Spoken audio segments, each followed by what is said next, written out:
So last time ఏమైందంటే నవీన్ ఆయన MIM పార్టీలో వెళ్ళి పాపం ఈ డి నాట్ సక్సీడ్ అని. అవును 2014. యా సో కానీ బాగానే వచ్చాడు, సెకండ్ ప్లేస్ వచ్చాడు. బట్ కొంచెం డిప్రెషన్లో కొడుకుని ఏదో ఒకటి చేయాలని చెప్పి పాపం అతనికి ఒక తపన ఉండేది. And the boy also was always looking forward.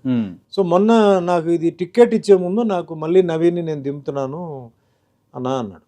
చెప్పగానే ఒకటే చెప్పాను, నాకు డేట్ చెప్పు శ్రీశైలంలో నేను వస్తాను అని చెప్పాను. పార్టీ ఇంకా అదే చూస్తున్నాను అన్నట్టు, నువ్వు ఏ పార్టీ కావాలంటే నెల్లు, నా పార్టీతో సంబంధం లేదు. నవీన్ దింపావంటే ఆయనకు వచ్చి క్యాంపెయిన్ చేయాల్సిన బాధ్యత నాది. ఓకే నేను వస్తున్నాను, నాకు డేట్ మటుకు చెప్పు. ఎందుకంటే ఆల్రెడీ కమిటెడ్ డేట్స్ నేను డిస్టర్బ్ చేయను ప్రొడ్యూసర్స్ది.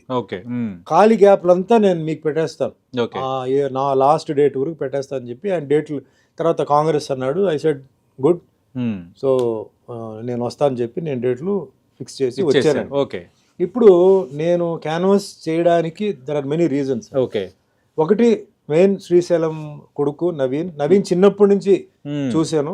నవీన్ మాతో పాటు ఫంక్షన్స్కి వెళ్తున్నప్పుడు వచ్చిన మనిషి నవీన్ అండ్ బ్రదర్ వెంకట్. నేను వాళ్ళ ఇంటికి చాలాసార్లు వెళ్ళి ఉన్నాను, తిన్నాను.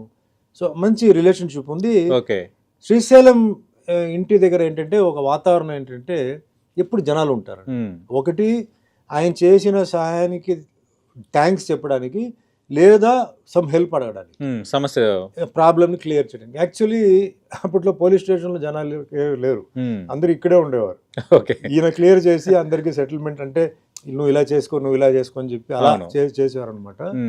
అండ్ చాలా మందికి ఫినాన్షియల్ హెల్ప్ అండి, అంటే మెడికల్ అది స్టడీస్కి, పెళ్ళిళ్ళకి చాలా. తర్వాత ఎప్పుడైతే మన టెక్నీషియన్స్ అక్కడ సెటిల్ అయ్యారో వాళ్ళందరికీ ఐడి కార్డుకి అంతా డబ్బు ఇచ్చింది సినిమా టెక్నీషియన్స్. డబ్బు లేకపోతే, ఫైటర్స్ అందరికి ఎక్విప్మెంట్ లేకపోతే ఎక్విప్మెంట్ ఇచ్చి ఇదే 7 acres లో వాళ్ళకి జంప్స్, రోలింగ్ ఇవన్నీ చేయరా అని చెప్పి చాలా హెల్ప్ చేసి, ఒక హెల్పింగ్ నేచర్ లో ఉన్న ఒక మనిషి అండి.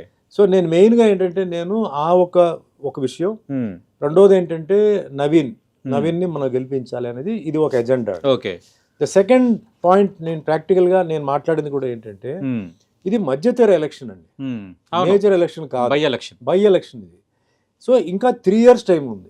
నేను నా స్పీచెస్ అన్నిట్లో నేను క్లారిఫై చేసింది ఏంటంటే చూడండి 3 years ఉంది, ఈ 3 years లో మీకు ఏదైనా పని జరగాలంటే చేయాల్సింది కాంగ్రెస్ గవర్నమెంటే.